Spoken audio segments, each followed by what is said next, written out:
Salamat, Candy, for the courtesy. Maupo kayo. Uh, the usual speech is about 2 pages.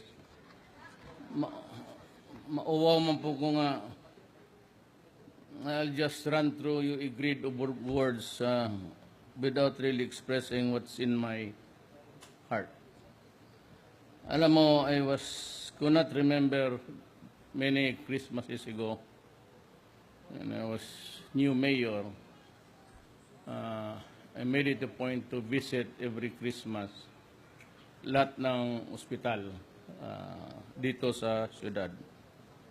And in my visit dito sa cancer ward, I saw an overcrowded, overheated room at wala masyadong facilities. But maybe God really intended it. There was this boy na umikot ako sa mga bata, but before I could let go of that one bed, inawakan niya yung paa niya. Sabi niya, Mayor, operahan ako Lunes. Puputulin na yung paa ko. Sabi niya, pwede mo ako bigyan ng paa? Sabi ko, nak, huwag kang mag-alala. Kung wala akong maibigay ng paa sa iyo, itong paa ko mismo ibibigay ko. Then I excused myself and went to the bathroom and cried.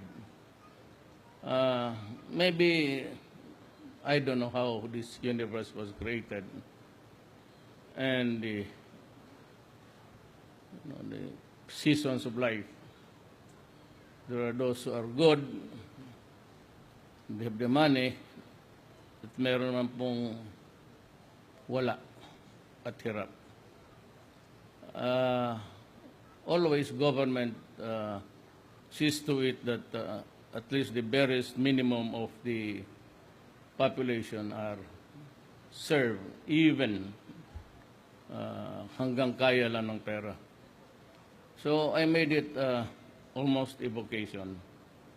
I used to come here once a month, then twice a month. But my work as mayor then was becoming more of a burden, so I was not able really to make the regular visits I used to. Hanggang presidente ako, and I'm very proud of the administration. Kay Doktora, kay Doktor, and all the members of the... Ang ganda ng building ninyo. Makikita mo even the color pattern, which is the modern trend actually. The color is rightfully chosen, and the complex itself is beautiful to look at. Sabi ko, my misgivings na almost was the linear yung radiation, because ang Maynila nagtanong kung ano ang gusto ko as a mayor noon. Sinabi ko, yung pala, hindi pa rin pala kasya, and there was a better one other than the ones that I was supposed to buy. I don't know if we bought the two, but sabi ni Doktora ngayon, nandyan na yung linear. It's focused on really where the cancer is. Ang real cancer dito sa ating bayan is yung tao. And there was a time that you were asking Secretary Ubial, although I did not really meant it to be that way, but I was going extemporaneous in my State of the Nation address. Sinabi ko, you better change the procurement process or I'll change you. Actually, ganito yan eh. I became your president last year. So June is the off-taking. July 1 ako. And I made it a point to visit the AFP, Viluna. Masundalo natin. And I'm quite familiar with the machines of the medical equipment, because I myself Marami rin akong sakit. One is the Barrett, yung ill effects ng smoking. And I know that Barrett could be helpful in arresting gangrene and things like that, which I wanted to buy for the soldier. And it was July, and Jokno, the budget was there with us. At every time magsabi yung mga doktor, oo na ako ng oo, kasi may si Ben Jokno naman, sige rin was nodding, said in approval. So on that particular meeting, I gave him almost $500 million. Wala, just imagine in hospital, walang magandang CT scan, there is no the modern technology for x-rays, MRI. So, sabi ko, bilhin. Would you believe it, last 2 months ago, I went at the back of Malacañang where the soldiers are have their barracks.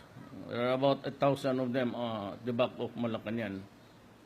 Yung parang presidential security group. At nagtanong ako sa isang doktor doon, sabi ko, dumating na ba? Sabi nila, in the process of bidding.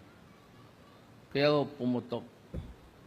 Alam mo, pagka ganito, sabi ko, do not be surprised that one day, and I repeated it in the zona, that a coup d'etat from this policemen and soldier will suddenly explode. Anong klaseng, how do we treat our citizens, particularly mga sundalo natin kung gano'n? So sabi ko sa COA, and the ombudsman, and I would like to remind them again, and Congress to repeal that particular procurement law that goes for yung lowest bid. All these years, we have closed our eyes. Itong bidding na lowest bid. Alam mo sa lowest bid, ang magbibid yan yung wala. At sasabihin niya, ibagsak ko ang presyo. I'll go down and bigyan kita, bigyan tayo hati. So you'd have a knowledge of the lowest bid. Idadive pa niya yan. So it starts to corrupt. If it's a 100 million project, nothing happens. Kasi ibigay pa niya doon sa mga nagbid, magbigay pa siya ng mga engineer sa gobyerno, magbigay pa doon sa mga congressman, sa mga mayor, ay sabi ko, walang mangyari itong buhay natin. So, I hope that they should not wait for the day when the hands of the clock shall strike for the bells to toll, to sound or kneel of grief. Hindi ito tagalit ng ganito. I'm quoting from somebody else's words at mine. Pero pag hindi ito na, if this country cannot be fixed, customs, graft-ridden. So I have this mga soldiers na who mounted a mutiny during Arroyo's time. And the clarion call was reform because graft is no longer tolerable. So nilagay ko sila doon. So that's what you're complaining about. Fine. Sige, insensitive positions which are prone to graft. No, nakita naman ninyo. The sad thing is that the name of my son, the vice mayor, has crop up. Look, ladies and gentlemen, nung nag-umpisa ako, right at the start sa inauguration, I made a solemn commitment to you that if any one of my children, si Inday, si Polong, or si Basri, masali sa graft, I will step down as President of this Republic at once. And I'm repeating it today. Wala kayong maano sa akin. What I say in public, I will do. Na ngayon, those are allegations sa gamitan ng pangalan. Oh, well, kung ganon, well and good. Because if not, pareho rin. Para sa akin, I'm 72, tapos na rin ako. And if I cannot solve this problem of corruption, the law and order, itong ating the request for the eternal justice of our Muslim brothers and sisters, if we cannot fix that up, this country can never rise. Now, you will remember me long time after, because I'm sure I'll go ahead, that there can never be peace in Mindanao if we do not reconfigure the structural system of government. Kasi itong unitary type, that yung biyahe ni doktora pati ni doktor, you have to secure it from Manila. And in a modern world, it is passé. Bahaw na ba? These are the things that pati yung taxes, you're not supposed to get anything. What you collect, what I collect from you, I send it all to Manila. Every centavo of it. Then in return, Congress, it's like a big pie.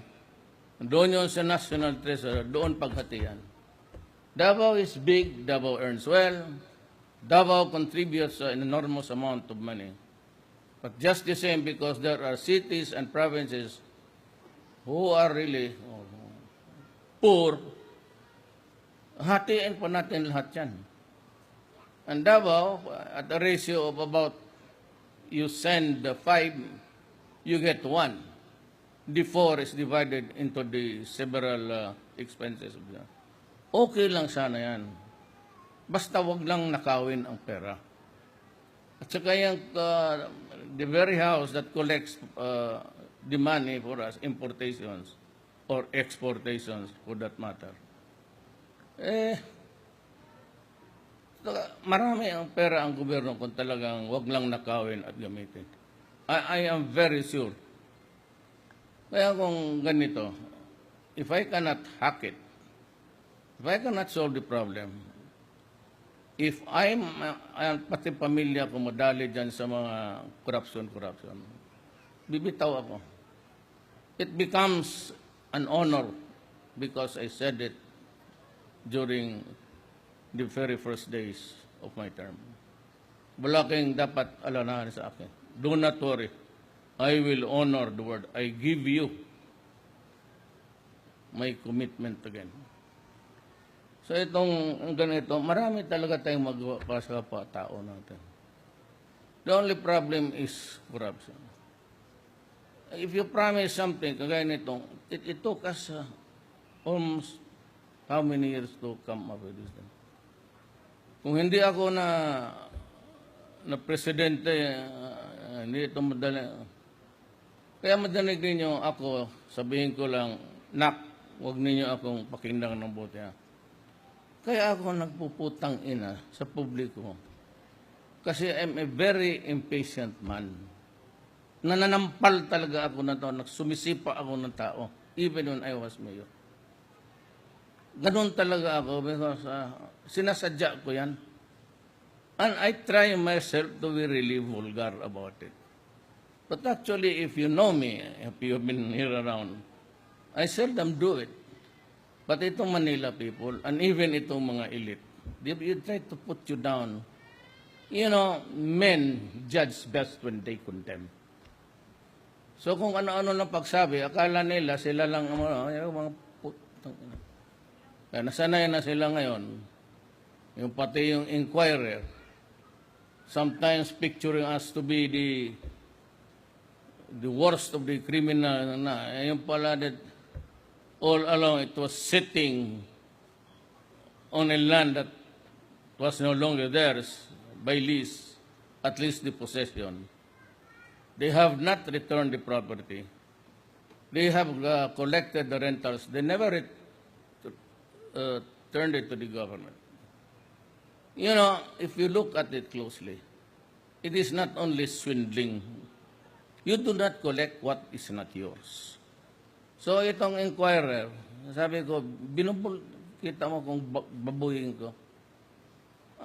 Kasi, akala mo sino, yung pala, they are protecting something worth billions. And yet, when they editorialize, the shit is like really a shit.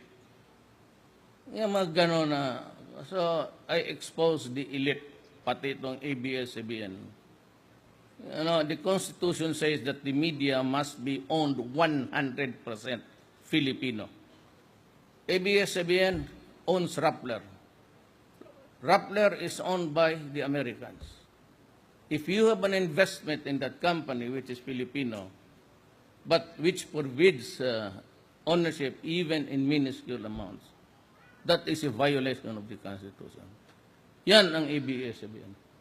And the elite in this country, sobra-sobra. Sobrang they take advantage kasi ABS sila. Putang ina ninyo. Akala ninyo, kayo lang ang marunong, you are the only ones who have the morals to talk about what ails this country. O nga na. Ako, ano ang habol mo sa akin? During the election time, I told you, kutkutin mo na lahat ng bangko. Ngayon, nanalo na ako pagka-presidente. I give you the authority. Look for the 200 million that Trillanes was harping on garbage. Hindi mo lang nila binawi. Ano, worst of all, itong ABS-CBN magnanakaw. Because when I was running, I had no money. But at the, medyo mataas na ang rating kung marami na nagbigay.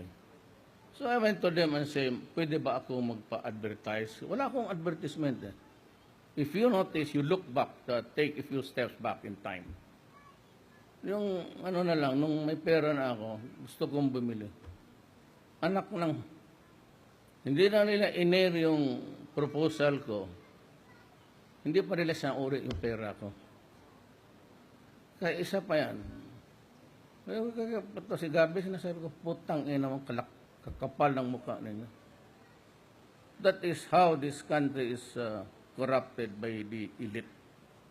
And ito namang mga elitong sa customs, pagpasok niyan, manliit na bahay yan, pag-retire niyan, anak ng mansyon na. And defront it, bilhin ng kotse, kung ano-ano, anak mo. So, yun ang concern ng ating body politic. It's the most insidious one. And it, kasi kung walang mag-ano nito, we would suffer still for another. Kung walang if I were you, do not include me. If there is somebody who would amount of kudita, tapos honest, whether ihunta o by a ruler, go for it. If you think that he is really the one who can deliver, who can make the deliverance. Ako, pa-retire na ako. Wala ito. As long as it is controlled by the elite, they were the elite during the Spanish times, they were given the lands, prior lands, and they sold it to the billionaires. Ang masakit pa niyan, the money na ginamit nila, yung Bangko Pilipino ng pera rin ng tao. Ano ako yung, there is a rage in me. So I hope that you can forgive my vulgar epithets or harsh words. Ako yung tao na, kasi wala kang masilip sa, kutkutin mo na yung lahat ng kanto sa mundong ito. Kung nakita mo, yun yan. Yun na yun. And I said I have been faithful to you. Again, if there is a time where I have to honor my commitment, I will do it. But sana, wag naman because we have to correct the injustice committed by it. Alam mo, pag hindi ito nag-federal or a sort of reconfiguring government, I will tell you now, and you will remember me for this, there will be no peace in Mindanao. And the war will go on and on, taking lives of people and the destruction of property. And terrorism is here. It is not ours, it is not native, indigenous, but it's an imported one, yung ISIS. Wala akong problema sa MI, pati MN. We are talking with Ms. Wari, and Murad has stretched his patience beyond its normal proportions. Naintindihan ko. Kasi bago dumating si Magellan, dala-dala yung Kristyanismo in 1521, Islam was already in Mindanao by almost 70 years. So every tribe dito, kay Maguindanao, kay Maranao, matagal na silang Islam. When the Spaniards came, but too late in the day, tried to introduce the religion of Christianity. In Visayas and Luzon, they succeeded. But in Mindanao, they failed. Why? Because of the so many fighting. Sila pakamlo noon. It's because they have Islam as the backbone of their cry for justice. Alam mo, dumating ang mga Amerikano, they divided the country, pati itong Mindanao, made cadastral ang tawag niyan, lands. Forgetting the Moro was in front of us. So they were into enclaves, Jan, Sirawan, in a few places, Bunawan. But all over, durami ang Kristiyano. So it behooves upon us really to do some correction. Because if not, and I would say, they are justified in waging the war. You know, my mother was a half Maranao. This is not a brief for tomorrow. I'm a Christian. Pero something has got to give her. And that is the cancer which I was really trying to... Naglanding ako ng chopper dyan kasi wala na ang panahon. Traffic is terrible here also. So to take a chopper and land dyan sa SM coming here. Yan ang gusto. That was what was playing in my mind. What is really cancer all about? Cancer is curable. Cancer can be cured. Children can grow up normal if we want it. Ang problema, there seems to be a desert of values in this country. Maraming salamat.